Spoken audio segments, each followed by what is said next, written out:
วัสดีครับคุณอีกอร์ครับสวัสดีท่านผู้ชมนะครับ So the first question how can I spell your last name Paspalj Paspalj. Yes, that last is always the trouble for people. And Okay. But okay, so L is fine, whatever. Okay, thank you so much. Yeah. Okay, first question. Congratulations with your electric guitarist of the year. Okay. I mean, it was just by accident. Literally, my friend from Dubai, he literally put me up to it. Like, well, why don't you apply? And I was like, nah, I'm not, for competitions anymore. I'm too busy, and why would I'm gonna do with it? So yeah, I just send the tape. Send one song and stuff and whatever, and I actually forgot about it. And one day I got the mail. They said like you are like shortlisted in the first 5, and then like we're gonna put it and the votes of the audience of Guitar World and readers and jury together. And I said okay, and I just shared on my Facebook. I said people, if you like it, just vote for me, blah blah blah, for whatever. And again, I forgot about it.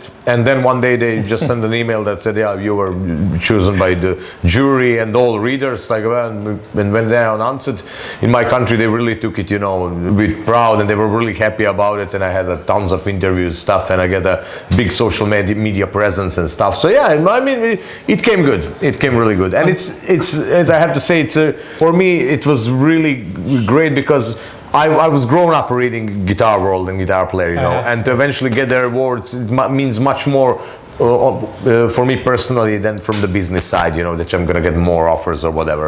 So for me, it was really like a sentimentally, personally great, to get eventually their reward. And I was growing up, listening or reading. I know. So same as me. Yes, I was very happy. Congratulations. Yeah, thank you very much. Can you talk more about your last album? It seems like an EP album. Yeah. It's a few. It's named Striptease. Yeah. It's a title on one song that is included there. Yeah. It seems like a bluesy. Kind of. It's kind of something like.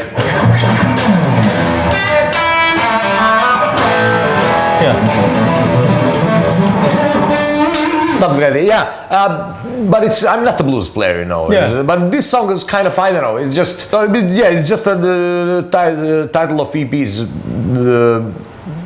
Striptease for that one song. But now it's actually there's a full album coming next. First, I'm gonna publish it for one publisher in my home country, and then later also I'm gonna publish it for all these Apple Music, Spotify, and stuff. Yeah.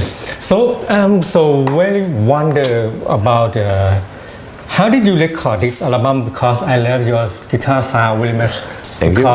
How did you make your guitar sound in this album?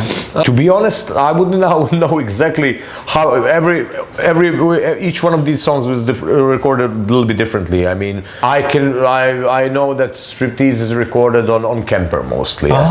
It's mostly on Kemper done, and actually Kemper straight to the sound card, so no any cabs, mics and stuff. Just the Kemper straight directly to sound card, But the profile of the amp I use the most is a Plexi. So it's one of my favorite amps. It's 9059 Plexi. So I don't own the original thing, big one, but I have like tons of profiles that sounds pretty close to it.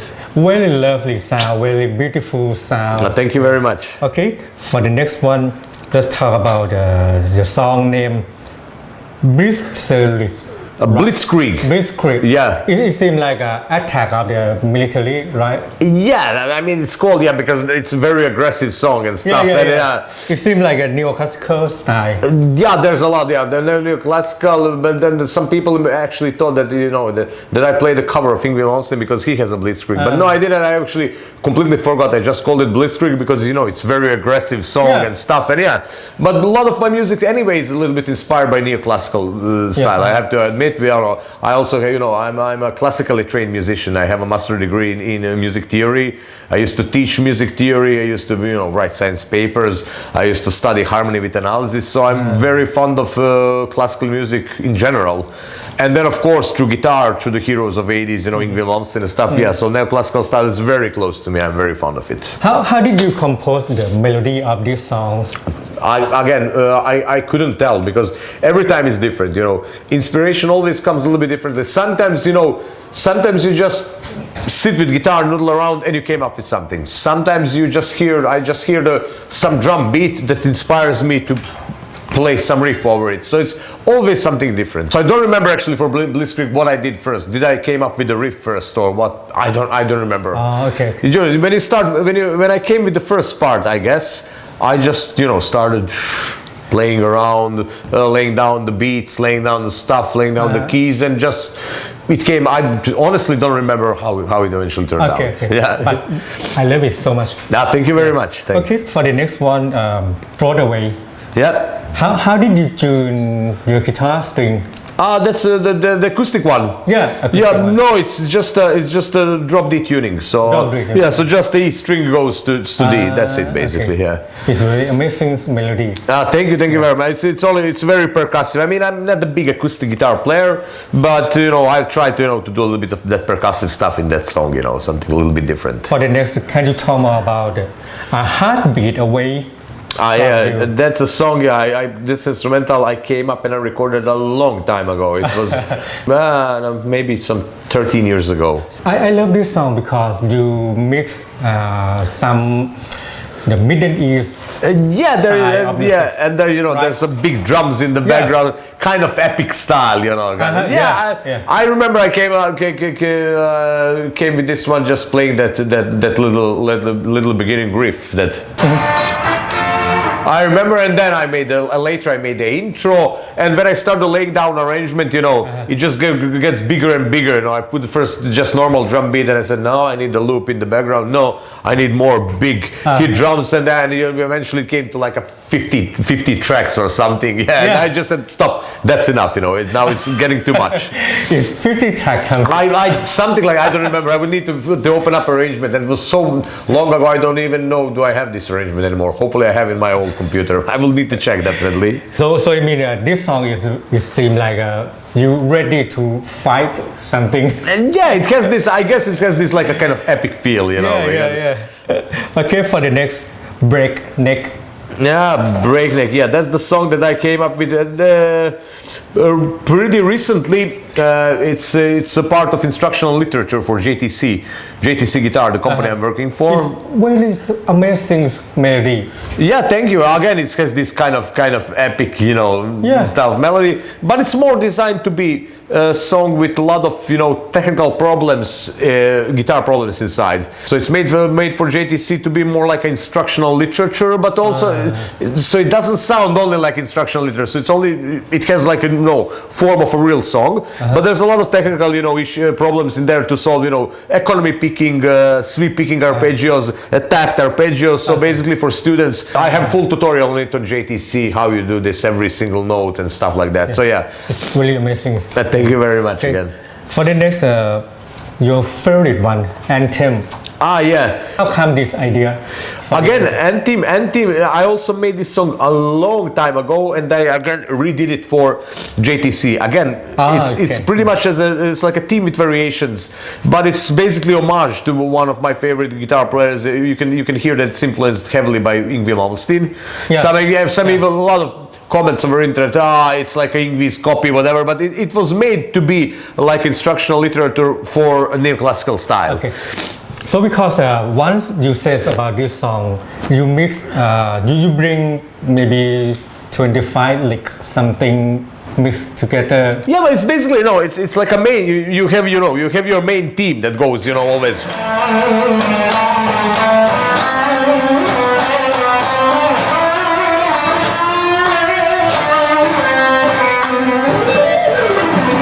And then after each theme you have kinds of variations. So after each theme you have some variations. Sometimes it goes just like a. Sometimes. So basically, and every time theme variation. It's a different variation lick. In between the themes. So yeah, it's like a classical form of theme variations, but it's, as you can hear, heavily influenced by neoclassical style in Yngwie Malmsteen. Okay. Everyone should practice this song. Well, I don't know, whoever likes it. And by the way, it's also made for JTC, and there's a full tutorial on JTC website for it. Okay, so for the next, I'm really wondering about the song name Igor plus trash equal what? It's very amazing your left hand technique. Yeah. It's basically that's not a title of the song. That was a part of the JTC Gem of the Month. So they just put it, they just put the title on YouTube like it's 1 minute, shred fast. So they just put that Igor plus Trash like it's what. But yeah, it's very fast. It was just a crazy show off, over some track, which was part of the promotion for the Tune Track products. Can you remember it? No, I don't. I don't know. I will have to review it. Really amazing. No, I usually forget. When I play something, when I record it, if I don't review it because of so many projects, I will literally forget it. I'm like 1 month. With best, I'm done with it. Okay, for the next one, how come the idea Tokyo Heat seems like a techno music mixed together with rock music? Yeah, it's not actually what happened is that theme is a part of our from Balkan very old traditional melody. And I just was one day I was fooling around and I decided to do it, in the tapping style. Yeah. And then I was actually when I'm already, making mess out of the beautiful, folk melody, and I'm gonna make total mess. So I put the discs, techno rhythm and everything. But it turns out quite cool. This melody comes from the part of our country called Kosovo. I mean, it's not my country, part of the ex-Yugoslavia. So yeah, I remember it was. And normal melodies just go.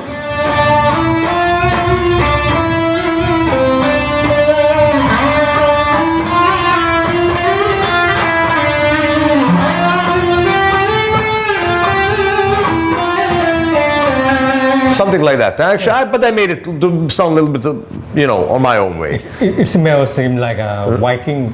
I guess it also has this kind of epic feel, but it's one of my favorite traditional for old folk songs. It's a beautiful melody. I mean, you should actually. I will write you down what's the original title, so you can actually hear it originally when the girls are singing it and stuff. It's beautiful melody, beautiful theme. Okay, I will find. Okay, could you tell more about chess collab? That you play, you jam with Andy James, Marcos. Yeah, I'm very happy that shred collab happened just like a few months after I started working for JTC. So they invited me to be part of shred collab. I'm very happy, to be able to play. I used to play that collab with Andy James, with Marcos Forlimi, with Justin Derrico, with Al Joseph. Amazing. So it was great. Well, basically we all get our part of the track and to play to record our solos. Yeah, it turns out pretty cool. I love the whole collab, how it sounds, how it goes from one player to another. It turns out pretty good. How did you compose and plan for the improvisation in this song? Yeah, because I just got my minute, my part. Usually how it's done when you have to improvise on something that somebody already made the backing track. I just play the backing track in the loop and play. And play, and when I get some cool idea, I remember it, and then I continue more, and until I figure out something that I'm gonna play, basically, until I compose whole solo, and then I practice that solo over again, and then when I'm ready, I'm just record it, and that's it pretty much. From this song, how many takes that you choose? Takes for that solo? Yeah. I don't remember, but probably quite a few. I mean, no, it was one take, but I mean, how many takes until I recorded properly? Yeah, probably has been like 15, 20, I don't know. I don't remember, Okay. You start playing, you hit the record, start playing, and then you mess it up, grand, again, probably 15, 20, I don't remember again. Okay, let's talk about JTC. After you joined with JTC, how it changed your life? No, what happened with JTC was that basically, again, it was by accident. They had this, I knew for JTC for years and years and years, for that company. And one day I just ran out on Facebook, they had this group, it's called the Gem of the Month. So every month they have some cool backing track, and basically people put their text, and whoever wins gets a little bit of spotlight, gets some, free strings, some stuff. And I actually didn't go intention to win or anything, I just liked the track. There was the one that month first that I entered. That was a track from Claudio Petronic. It was very cool track kind of also cinematic feel. I don't remember how to call it. And I just entered for fun. and the take was really going. People really like it, and basically I won that Gem of the Month, and then they offered me I was super surprised and happy when they offered me to work for them, to start making packs and stuff. And since that it started, it really gave me a lot of social media presence and stuff. So and I'm super happy, and very soon after that, actually my first release was Full Throttle for JTC, which racked on Facebook for more than 7 million views. So it was really instrumental that kind of put me on the spotlight a little bit. It's really amazing. Thank you very much. You have so many lessons with JTC, right? Yeah. Okay. When you compose each song, you always compose it for helping guitarists about the technique. Yes, well, right? That's the same thing that we talked now about. We talked about it actually for Breakneck. It was basically designed. It's a song, but it's designed instrumental with various technical problems in mind to help the guitarist. It's the same with all the lesson packs. I have a three-part masterclass for speed picking for beginners, intermediate, and advanced. And all these little etudes and solos are designed, especially intentionally, with various technical problems in mind. So I'm basically, whenever I'm doing something for JTC, if it's not a classic playthrough song, but even the songs, even Full Throttle is designed to have a lot of these stuff, but it's still song. It's still, it's not just the technical exercises. So I try to balance when the songs are, or any solo, to still have, this musical meaning, but also to employ some various technical issues that needs to be worked on for the guitarist who's going to study it. So it's always kind of a balance. So if someone message to you in your Facebook, hey Igor, can you compose something for help me technique? Can you?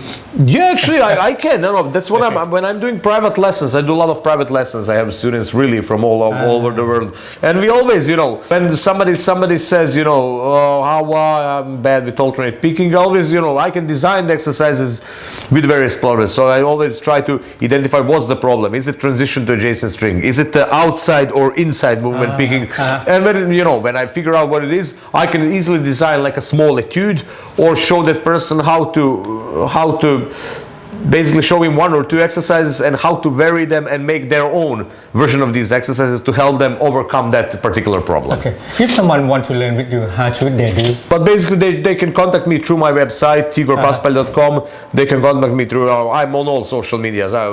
TikTok, Facebook, Instagram. Okay. They can contact me, and then we can, if I'm available, we can figure out the terms and stuff, and if they want to learn from me, of course. Who is your favorite JTC artist? JTC artist? Yeah. Who is your favorite? So many of them. They're all amazing, but I mean, I couldn't really say one name, but one of my favorite guitar players lately is definitely Guthrie Gowan, and he's a JTC artist. So I mean, if I would have to choose one, that would maybe be him. But he's an overall person that I admire really much since I heard about him for like a lot, maybe that was some 15 years ago or something, I don't know. He's absolutely stunning, absolutely unbelievable musician. So if I had to choose one, let's say it would be Guthrie Gowan. Okay, Guthrie Gowan. Okay, for the next is about your playing guitar, your technique. So you have very strong right and left hand, very much. Could you give me some, maybe just only one exercise for this, for helping so many guitar players in Thailand? Okay, I can. Well, there's not one single exercise. I would rather just say what's my opinion, how to practice. So just how to practice more efficiently. So first and foremost is economy of movement, economy of motion. So when we are talking about left hand, our left hands has a natural tendency. Our left hand has a natural tendency to fly away from the neck. Okay. So when people play guitar, if they play scale or whatever, people try to avoid this. Okay, it's this, not clear. Yes, try to avoid flying of the neck. So try really to focus to keep the fingers as close as possible to the neck. Some exercise, you can do whatever you do.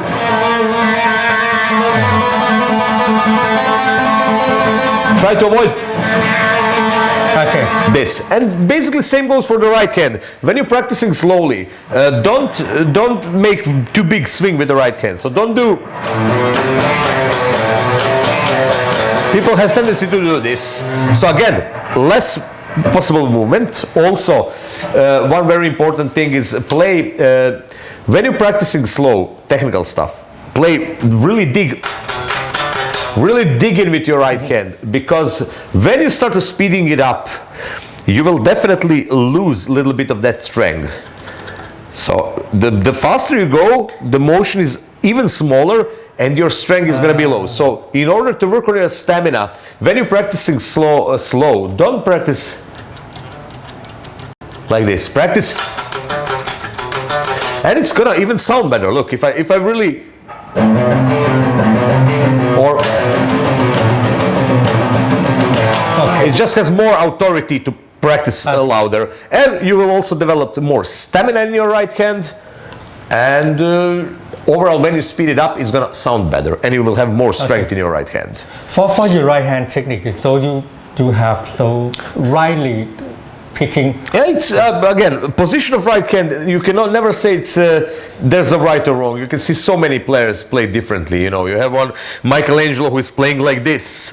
You know, you have one Paul Gilbert who is playing like this. Vinnie Moore who is playing like this with this. So that doesn't matter. I think what matters is try to avoid moving your index and thumb fingers. Try not to do this, breaking them, you know, in the joint. Try to not do this movement. Basically, this part of hand is like a stone, so only comes from the wrist. So from the wrist. So try to not to do this. Okay. This kind of stuff, this kind of movement, because again, there's a logic. How fast can you move your joint, or how fast can you move this joint? Okay. So basically, try to. That's at least my opinion. Try to avoid this kind of movements. The next one, from your experience, as you were a teacher, right? Could you give me some advice about if someone they only has 30 minutes or 1 hour per day, how should they practice? Okay, again, it's gonna practice routine is gonna differ from person to person, but definitely the less time you have, your practice routine has to be as efficient as possible. So basically, if you have a 30 minutes or 1 hour a day, try to make every second count. And the first thing, you know, we all have a tendency, guitar players, when you play guitar, to just noodle around, you know, to do that's the guitar and do.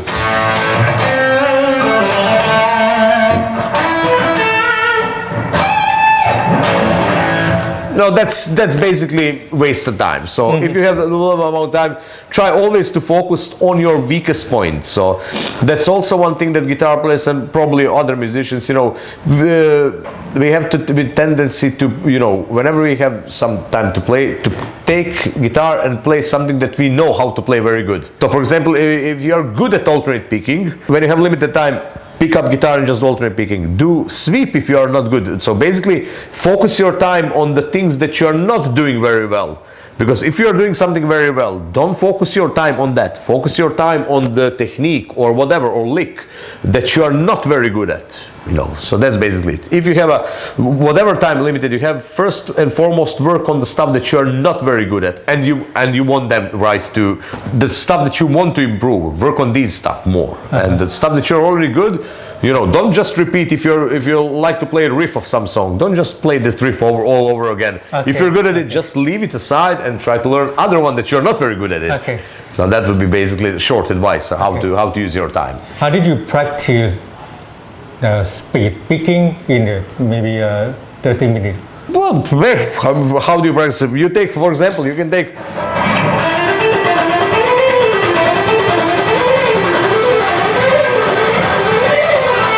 Basically, take one or two in 30 minutes, 1, 2, 3, a few exercises.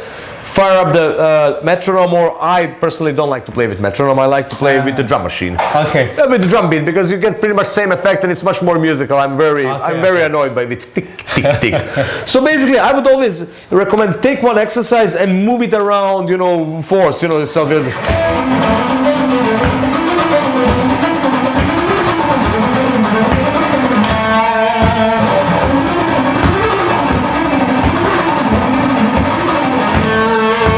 you spin up, then you move here, I don't know.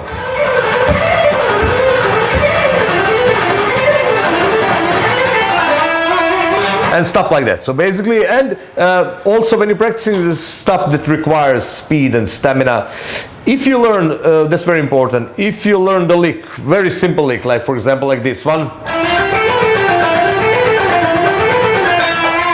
people have tendency, when you show them the lick, for example, and you play it for like this, like that. 3 times. Okay. People tend to play it like that and then stop. So what I would always recommend, these little patterns, try to keep them in the loop. Don't stop. So do literally, I know it's not the funniest way of playing guitar and practicing, but definitely take the pattern.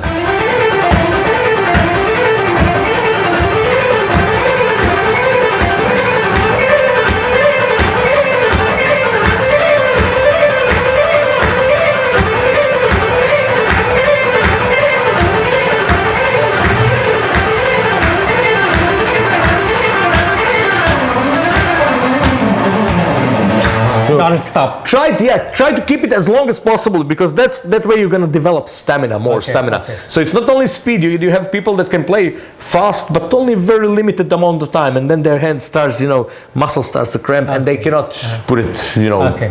So it's very important to take any simple pattern,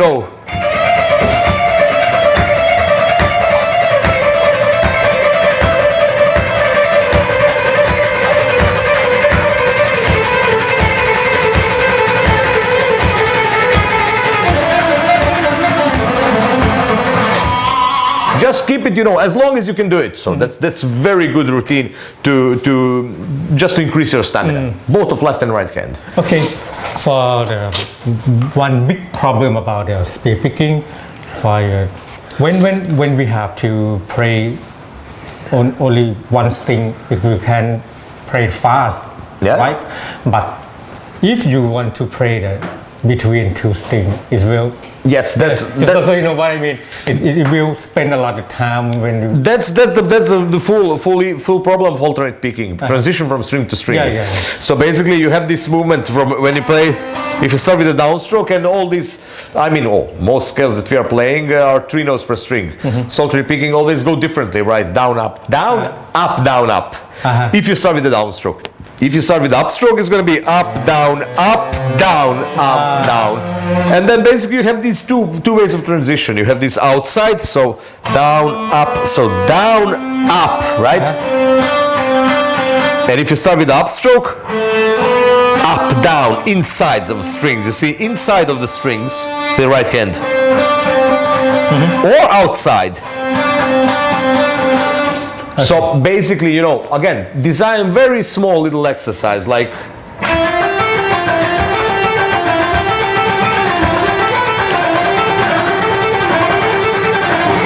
see this is focused on this. 1 time,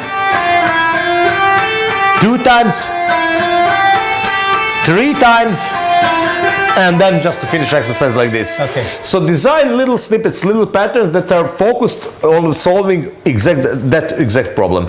And again, move them around, keep them around. Basically, try to get this movement of transition to adjacent string into a muscle memory. That's all about this. It's all about muscle memory. When it comes to muscle memory, you just play it, you don't think about it. Okay. You're not scared anymore of that transition. It just, you don't think, it just works. Would you give me some advice about when someone want to play or practice just speed picking exercise, they will repeat. Oh, really boring about this. Yeah, okay, but that's what I actually talked before. So basically, take this, try to whenever you have one little idea, try to come up with as much as possible with it. So if you have something that is boring, like you said, like. Try to make it, try to move it around.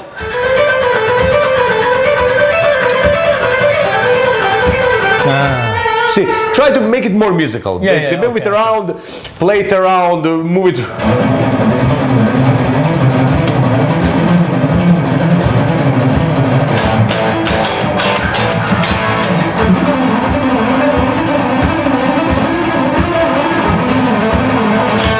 No, try to make it. Okay, try to make it music. Exactly, and also try to do different compositional. Try to do various things with that. When you have this, what you can do with this little motif or whatever. You can do it. You can play it backwards. Right? So same thing, going back in inversion. So I would do, for example, okay, let's make it more fun about with this.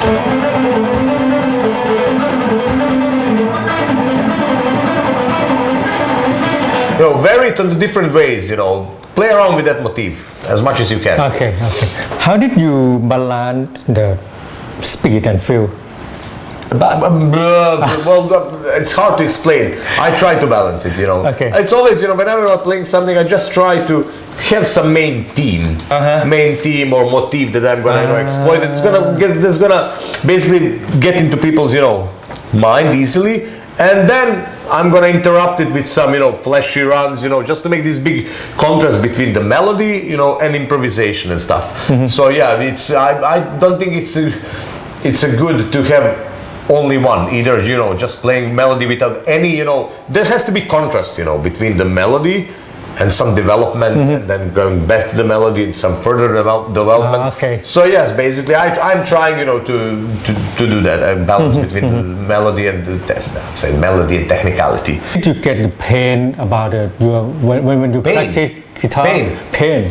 And actually no, but yeah, I think if you're starting to get pain, that's not good. You're doing something wrong. Okay. So in either left or right hand. So one thing people get one advice with the left hand: you should always try not to press too much. You don't need too much pressure on the string, And people, again, I was talking to before. People think that if they press harder on the neck, that it's gonna sound much better and more aggressive. The aggressiveness is not gonna come from pressing with the left hand. It's gonna come from the vibrato and the right hand.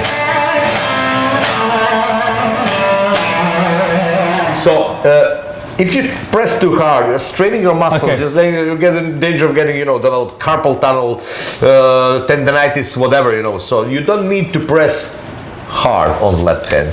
That's one. And also you need to stretch before playing, before attempting, stretch your hands, warm up. Don't just take guitar, early in the morning, after sleep and start immediately to do big stretches, and stuff.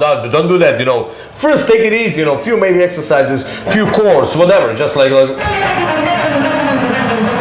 some exercises, do something. It seems like you have to warm up before you play. Exactly. You should definitely warm up, especially if you are attempting something immediately hard. So just warm up playing anything, or just do.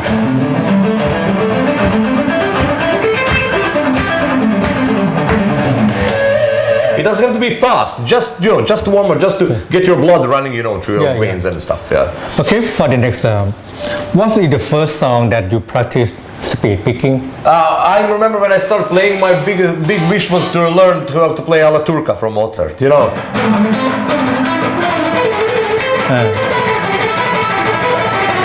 That's probably the first song that I dive into that was more technically demanding and has a lot of alternate picking inside. Okay. Yeah, I remember that was like probably the first. Before that, I was just playing, started learning scales and stuff. But that was probably the first instrumental that I, get challenged, to pick a little bit faster. So as we know, you transcribe a lot of the songs, right? Which song that really hard for you? There's a lot of hard ones. I don't remember. Probably the hardest one are probably that I played from Guitarthai one. Okay. Yeah. Which songs? I don't remember, like a fives or sevens okay. But no, wonderful slippery. All of them are pretty hard demanding. Also from Steve Vai, there's a lot of very demanding songs. Not very technically that much demanding, but with these lot of little nuances he does with the bar and with with the stuff. A lot of little details. It's something about feel. Yeah. This song is really perfect songs, both of composition and technique. Composition technique is perfect. And you love it. Now it's very hard to decide for one or something. Okay. I can just say which guitarist I love. And definitely I mean, why so? So, It's not for me. Just It's not for me to talk about it. Yeah, I don't know. okay, for the next one, we will talk about your gear. Mike. Well, have a lot of guitars. I really love to play the Charvel Guitarthai signature again. I love to play Strat style guitar mostly. I love Fender Stratocasters. I have a few of them. Also Ibanez's. I mean, Strat style guitars I prefer. Why you love the super Strat guitar? Yeah, because of the configuration is what I need. I like, first of all, I like to have tremolo, which LP guitar doesn't have. I like to have 25.5 inch scale, longer, not shorter like a Gibson. I really must is to have my pickup selector here, because when I play, I always change the pickups from neck to bridge, and it's very hard, in LP style to go here. I like to have my pickup selector switch here, so I don't know, because when I play, I often change during the solo pickups from bridge to neck, and it's very hard to do it on LP style guitars. I also don't like to have two pots, two volumes for each pickup. I have to have one, and it's just they look better that's something that I just prefer. And how about your pickup? What kind of pickup that you love very much? Configuration. If I could choose only one, it would be humbucker single. If I could choose only one, but I can work. I also like single, and humbucker single. I like all of this. Humbucker also works very well. You can get some cool sounds with the super switch in these between positions. With the two humbuckers. But if I can choose only one, HSS definitely. Okay. Yeah. This is a good one for everyone. Yeah, it's like the most versatile, I guess. Okay, as you told me, you use both of camper and fractal. Oh yeah, both are great devices. Okay. Only thing, one is modular, other is profiler. Okay. They both have their little pros and cons. I mean, you won't go wrong with any of them. Lately I'm using more camper. It's just more easier for me, because fractal always made me because of enormous possibilities that it has, and effects chain and crazy good editor and stuff. It always made me tweak too much, and that was a little bit I've started to waste too much time on tweaking sounds. On camper, I just find the profile that I like, I tweak it 1 minute, and that's it. I'm back to playing. Fractal just always kind of had me tweak more and more, but they are both amazing devices. You cannot go wrong with either one of them. If you can choose something between camper and tilt amp from head. Camper and head, right? Yeah. Well, no. For now, what I need, definitely camper. Okay. But yeah, if I would have to choose the head, definitely, like a 9059 Marshall or something like that. Yeah, with 4x12, JCM 800, something like that. I'm really, Plexi or Marshall type of. Okay. That's the sound I love. Okay. So for the next one, which string you use? The number of string. String, yeah. On the 25.5 Strat style guitars, I use 942. 942. And on the LP style guitar, which has a shorter scaling, 24.75 inch, I use 1046. Okay. Just to retain same feel, because when the shorter scale is, strings are basically 9s. On Les Paul, feels like 8s on Strat. So 8. Yeah, always 1 gauge lower, because the scale is shorter. So in order to maintain same feel of the strings, I just put 1 gauge higher on the LP style guitars. And how about your pick? Pick very stiff ones. So basically, Dunlop Gloss, also JTC Ibanez picks 2 millimeters. Yeah, I show it. Yeah, of course, 2 millimeters pick. Yeah. This one in particular is Dunlop Gloss. But yeah, any Jazz 3, Dunlop, whatever, they all works. Okay. In each day that you practice guitar, do you have the guitar practice routine? I used to have before. Now, not that much, because I'm busy with a lot of different kind of either recording for somebody, either doing my own stuff. So now it's more. Now my practice routine is more just sitting and playing guitar, actually, composing something, doing some solo, designing masterclass. But before that, yes, I had, again, if I was not very good at the hybrid picking, I would focus my practice routine playing more hybrid picking, playing more, stuff that I'm not familiar, to improve them. But now I'm just playing guitar right now. I don't have, like half an hour technical exercise, half an hour this. No, I don't have that anymore. How did you warm up? What is your I used to do this, classic, the simplest, still the one. Okay. This is like chromatic. And then doing it all, every string, then all over the neck and stuff like that. And four notes per string, 3 notes.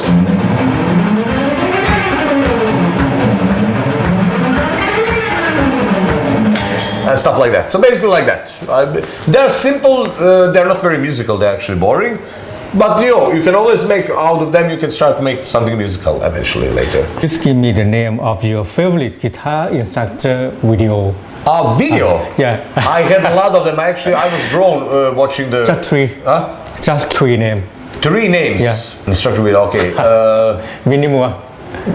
Probably, I mean, when I started playing guitar, actually everything that I learned at that time, from beginnings, was from these Hot Lick series videos, Yeah. So the first ones I get, definitely it was Yngwie Malmsteen, Paul Gilbert, and Winnie Moore. Okay. Yes, these 3, I think these 3, yeah. Okay. Paul Gilbert with the pink guitar, Yngwie Hot Licks video, and Winnie Moore 1 and 2. There was the 2, yeah. These 3. It seems like when Winnie Moore also the one that goes. Yeah. Yes, yeah. This one is really good. Yeah. Okay, for the next, please give me the top 3 names speed picking guitarists that you Speed picking. love very much. Okay, I'm not gonna say who's the fastest because that doesn't matter.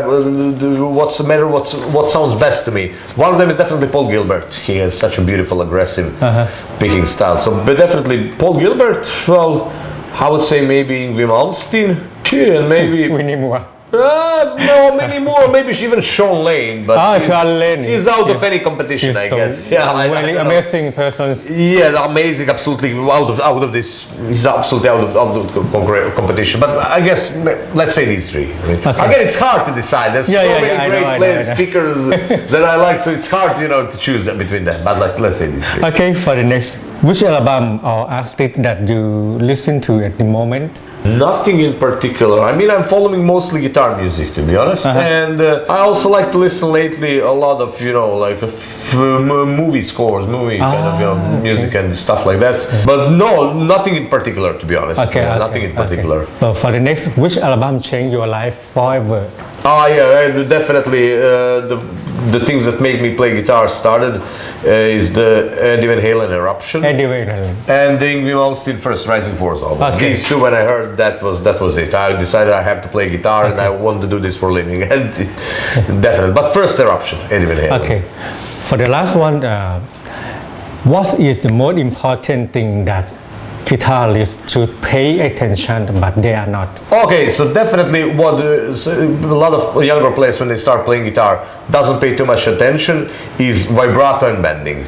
So vibrato and bending really is something that's basically determines you as a player. It's like your signature. When you play stuff like everybody's gonna sound, very similar, pretty much all players, because there's nothing here that's gonna make a difference. Okay, maybe a little bit angle of the pick, things of the pick, or maybe palm muting, but everybody, you're not gonna recognize different player when you hear him do. But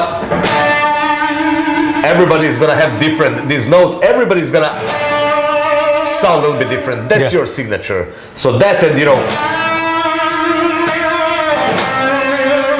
vibrato and bending, that's basically stuff that separates you from other guitar players. So and a lot of younger players just want to dive straight into and then they finish some great line and then they mess up everything with wrong bend or this very weak vibrato. So that's something that I would recommend everybody to really pay attention to: vibrato and bending, intonation. Okay, thank you so much, Igor. Thank you very much. Thank you for having me. ครับนี่นะครับก็คือบทสัมภาษณ์จากคุณอีกอร์นะครับก็กีตาร์ไทยขอขอบคุณคุณวุฒินะครับแล้วก็สถานที่ดีๆจากร้านวันมอกีตาร์นะครับแล้วเดี๋ยวพบกันว่าเทปต่อไปกีตาร์ไทยจะไปสัมภาษณ์ใครนะครับเทปนี้ผมกับคุณอีกอร์ลาไปก่อนครับสวัสดีครับ